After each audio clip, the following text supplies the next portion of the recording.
Persad-Dibble. I am with Chatterbox of South Florida. I am the owner and founder of that. We are a digital marketing and public relations agency. Very cool. Well, Yeah, welcome. Thank you for taking the time out of your busy day to join us. I'm And excited. yeah, so are you ready for the questions? Of course. Let's get chatting. That's what I love doing. So the first question is, what is your superpower, or what would you choose your superpower to be? Oh, it depends on who you ask, right? That's what my superpower would be. You ask Edric, it'll be, oh, she likes to yeah. You ask my cat, he thinks, me scratching him is my superpower. I think I was blessed with um, just having the ability to connect with people. And connections are super important all through your life. When you're in kindergarten, you connect with someone and they become your friend. As you get older, you connect with friends, in your teenage years, probably even from early childhood, and they run with you throughout your whole life. You connect with a partner and a spouse, you connect with your clients. So I really feel like that's my superpower. I have the ability to connect with people, not just out in person. I sell what I do with my heart. So if I'm making friends with someone, I do it from my heart. And that's my superpower. Yeah, I see that. I know you personally and professionally, and just watching you with all the people that are your clients, like you definitely connect with them on a much deeper level than most people in the business world. So I see you, girl, Right? and your Yeah. connection. And I love hugging. It's so hard right now, too. How are you surviving with not as much hugging? It's hard because I feel when you connect with people, it's not about smiling. It's not about that. It's about making physical contact, whether it's a handshake or a hug. So it's been very challenging. But then that's where your heart shines, right? It takes over, and you have to make the connection there. Awesome. Yeah, connecting is super important. I consider that like one of my superpowers also. I honestly I love to connect people. Like that is it really gives me joy to not only connect with others myself, but to connect people together that may not necessarily know one another. So that's awesome. Right. All right, question number 2. What is a book that has greatly influenced your life? I have a couple of books, but I'm gonna go with "Don't Sweat the Small Stuff," and it's all small stuff. Um, I have OCD. I came from a home where you take your shoes off, you don't kick them off, you put them together. Everything has to be neat. Everything has to be clean. It's given me a sense of organization, I would say, all my life. But when I turned 40, I realized sometimes you're just too tired. And the shoes don't have to be fixed, they'll be right there in the morning. And I started to not sweat the small stuff. And I read that book in my early 20s, maybe later 20s. So that book has been around for a long time. It didn't sink in until I got older, and I can now do less and I get tired more. So that's my book. I don't think I've read that book, so I'll have to put that on my list. But I think about too, like how many times do lessons come back to us throughout our lifetime? And like, you said like it didn't sink in till now, but I'm sure you got it on some level back when you first read it. But Yeah. like all the time, like things, as you grow, the message can sink into a deeper level. And um, so, yeah, keep relearning the lesson, not relearning, but Yeah. learning them at a different level, for sure. Yeah, just adjusting as I grow. Because in my 20s, what was I sweating? I don't know. Ooh, I want to move out of here and get a bigger apartment. Ooh, Tucker pooped and he was a kitten on the floor. Ooh, don't sweat the small stuff. Now, as you're older, don't sweat the small stuff. You know, it more falls like, hey, I have 19 things on my list today. I'm going to do the urgent ones. If I don't, it's okay. You don't have to stay up till 4 a.m. doing it and then wake up at 6 to start your day. You just don't. No. Sleep is important. But for sure, the definition of what is small stuff changes as you progress through life. Absolutely. Cool. All right. Question number 3. This one is so important for our goddesses. What is your favorite self-care practice? Does drinking wine count? Maybe. I feel like that's self-care. Lately, my favorite self-care practice would just be taking time away from devices and just finding a quiet spot.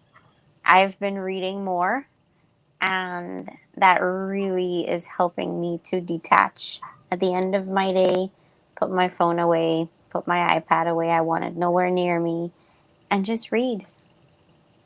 Yeah. I think that's so important these days because we have our devices attached to us like 24/7 just about. And, talking about sweating small stuff, like sometimes someone will text me or email me and I'm like, oh, I got to get right back to them. And it's like, no, you don't have to get right back to everybody all the time. Like, people can wait, things can wait. Not everything is urgent. And take a breath and take time for yourself and handle things when you handle them. And yeah, especially after 9 o'clock, like I don't feel I owe anything to anybody anymore. So true. Except the cats. I mean, I'm sometimes shocked when when I go to bed, my phone goes onto airplane mode. So like nobody's going to disturb me in the middle of the night. And I get like people who have kids Right. and stuff like that. Like maybe they need to, they need to be accessible 24/7. But, I'm like, for me, even if the tragedy happens in the middle of the night, what am I going to do about it in the middle of the night? I'm not going to be able to do anything till the morning anyway. So my phone goes into airplane mode. But when I wake up in the morning and I put it connected again, sometimes I'm shocked. Like someone will have texted me at 11:30 at night. And I'm like, why are they texting at 11:30 at night? Like, unless I like really know you really well and like even like people who know me know that my phone's on airplane mode, and so they can text me anytime because it won't disturb my sleep or anything. But Right. sometimes these are people that don't really, and I'm like, really? In their world, that's okay to text somebody at 11 o'clock on a weeknight? Okay. No, it's not. But I think, you make a really good point, Marissa, about stepping away from your devices and having a 24-year-old and a 21-year-old who have essentially grown up with devices of all kinds since they can probably remember. I feel like that's such a hard lesson as a parent to teach our kids, that you don't have to respond right away. You don't have to be accessible all the time. You need to take time for yourself, and you need to step away from your devices. Because I know for me, like, and my daughter will probably see this at some point if she's not watching it right now, but she's so used to texting and getting an immediate answer. And when it doesn't happen, I think in some ways on a sub level, it almost gives her anxiety if you don't respond right. You know what I mean? Like, cause she's like, why aren't you responding? Yeah. Like in her words, Mom, I know your phone's with you. Like, yes, it may be with me, but I'm not always looking at it. They are always looking at their phones. So I think that is a huge self-care, to take time away from your device, turn them off, set them aside, put them on airplane mode, whatever you need to do. I am one of those parents that I keep my phone on because if there is an emergency with my 24 or 21-year-old, I want to know about it in the middle of the night, whether I can do anything or not.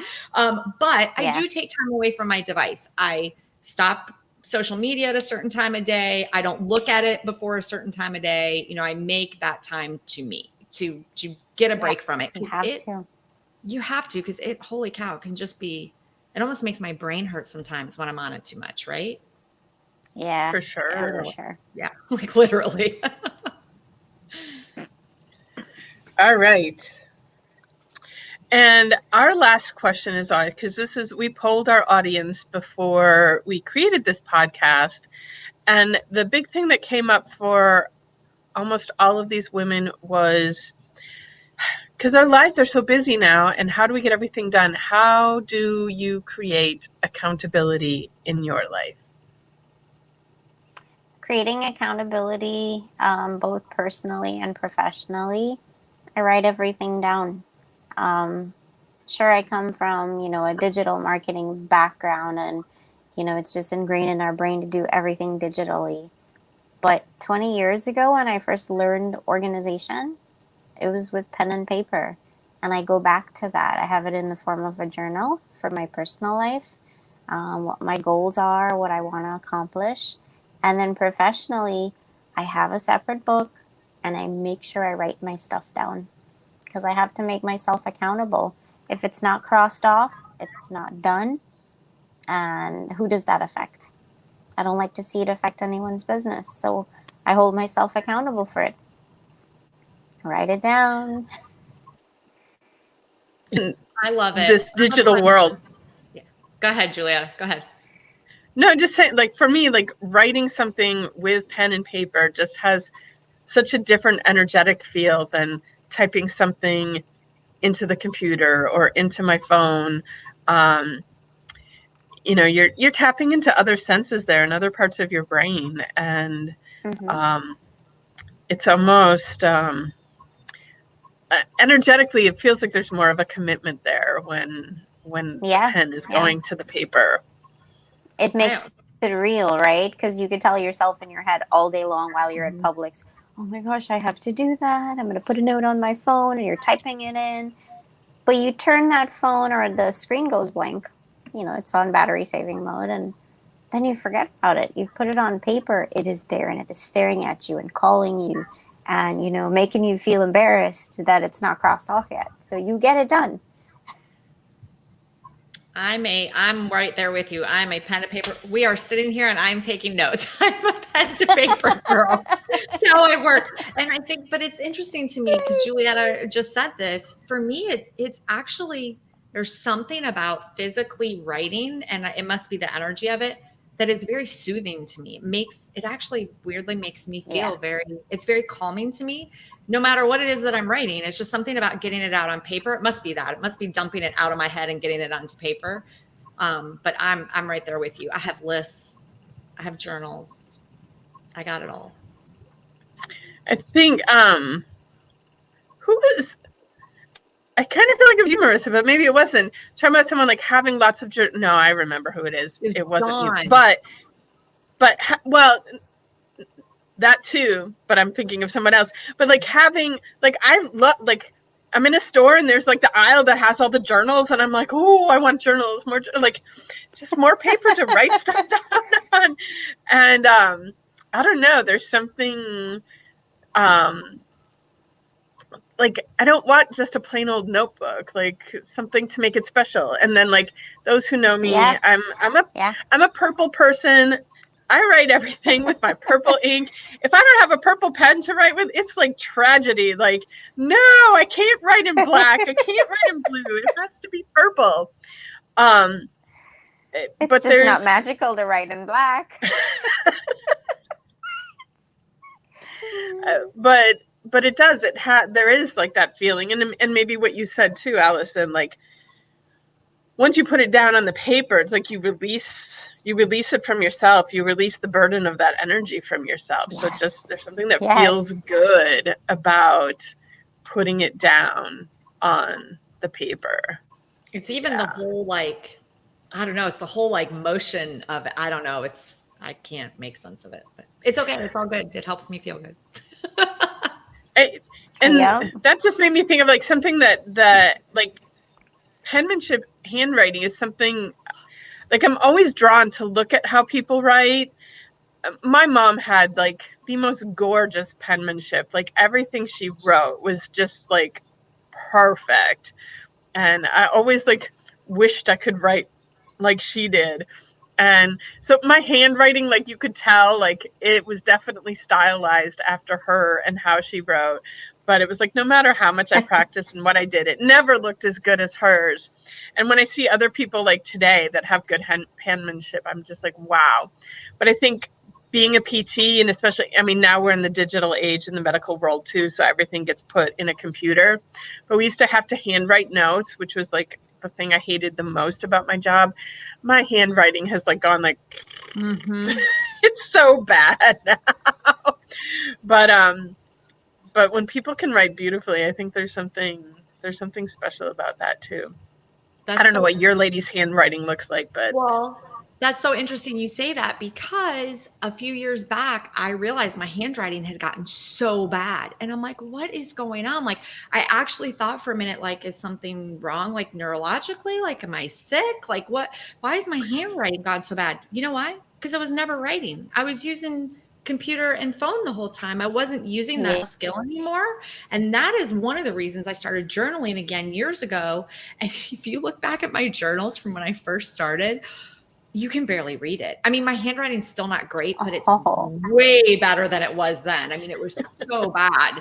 So I agree with you. I think we do lose that motor skill, you know, of that fine motor skill. So gosh, we could go on a whole conversation about handwriting here. Oh yeah. Right. And then there's handwriting analysis, which is super interesting as well. Okay. Awesome. Are we ready for takeaways? I am ready. Well, you spill yours, Allison, since you're ready.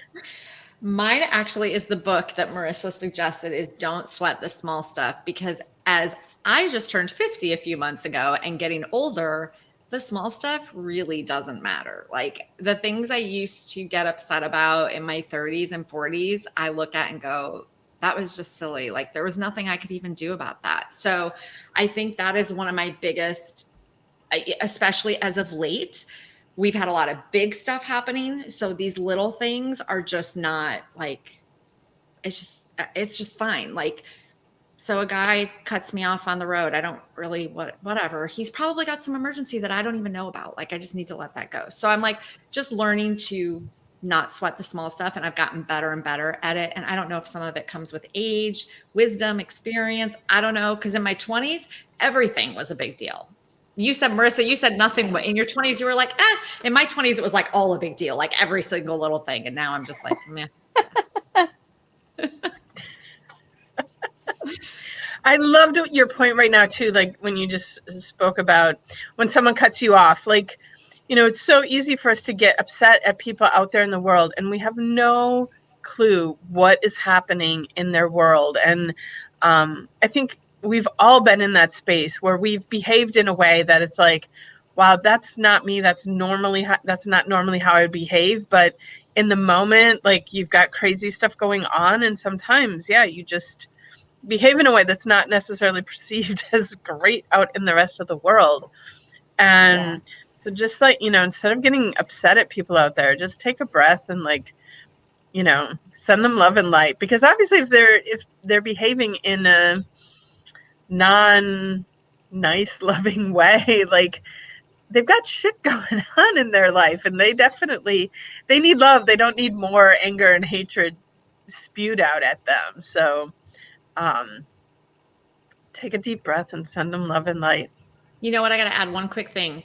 Yes. I'm reading an excellent book right now. That's a conversation for another day. But one of the big things that this author talks about is taking every moment that you're in. And I know, Julietta, you would preach this big time, is how can you go at this issue from a perspective of love versus a perspective of fear? Because a lot of times when you think about it, those things that are happening in our lives that are causing us to stress are situations out of fear. There are things that are happening to us that were for whatever reason. So I think to look at things from a space of love, like, I've started to say that in my head, like, when somebody is just driving me nuts, I'm like, okay, how can I respond out of love? Like, how can I change this? So thank you for bringing that up. Absolutely. Marisa, what's your takeaway for today? Just, having to answer that question. What do you do to practice self-care? I answered it, but now I'm thinking it's probably not enough. I need to do more for self-care because I'm always giving. So I'm going to write that down and put it as a goal and a focus. So that's my takeaway. Thank you both. I'm gonna be checking back with you too to see what have you done. What have you done for you lately? Like, I love Right, that. That's right. Janet Jackson song from way back when. What have you done for me lately? But we all need to turn that around and be like, what have I done for me lately? And it's not about being selfish at all. It's really about if I'm rested and I'm relaxed and I'm comfortable and I'm not stressed, I can be the best me I can be to help and go and serve other people, right? 1,000%. Yes, you got it. And then what I was going to say on top of that too, like, this is the thing that I put back on people all day, every day when they're in here on my table. And, like, if you're upset about how someone else is treating you, what you really need to examine is how are you treating yourself? Because people mirror to you what you put out. So if you're not treating yourself well, other people take that as, oh, this is how she wants to be treated. She doesn't want to be treated well. So if you're upset with how other people are treating you, you really need to examine, how am I treating myself? Because if I don't like how they're treating me, I need to treat me better. Right? Everyone got that? I'm going to write that down too. I love it. And I'm like taking notes right now. That's why I'm not talking. And I will step off my soapbox now. And my takeaway too was, even though I feel like I'm not on my devices a lot, I do need to get off my devices more. Like, I need to bump it up to the next level. And because I do catch myself in that, I got to respond right away. And we don't have to respond right away. Right. Awesome. All right. Well, unless anybody's got any last little juicy tidbit to add, we're just going to say thank you to everyone for joining us today. Oh, Allison's got something. What do you got? I want to hear if our guests are interested. I know at the beginning, Marisa, you talked about Chatterbox, but if they wanted to find you on social media or web, tell us a little quick, how can people find you? And we'll be sure to put it in the show notes also. Okay, so you can find us on Facebook. Just search for Chatterbox of South Florida. Same thing on Instagram at Chatterbox of South Florida, all spelled out. We just recently launched a new project called South Florida Chatter, where we go around and we interview, business owners, entrepreneurs, nonprofits. We're sharing events out there in the community. So a lot of community outreach on there. You can also follow that page on Facebook, South Florida Chatter. Awesome. Perfect. So thank you so much, Marisa, for joining us today. It has been great. Thank you for having with you, Miss Chatterbox. Yay! And thank you to all our audience. And if you liked what you heard today, please like us, please subscribe. We'd love to get some reviews out there on our show. And like Allison said, all of the links to everything that we talked about, the books, how to find Marisa, as well as how to find Allison or myself, will be in the show notes. So check it out there. And that's it. That's a wrap. So have a magical day, everyone. Bye. Bye-bye. Bye.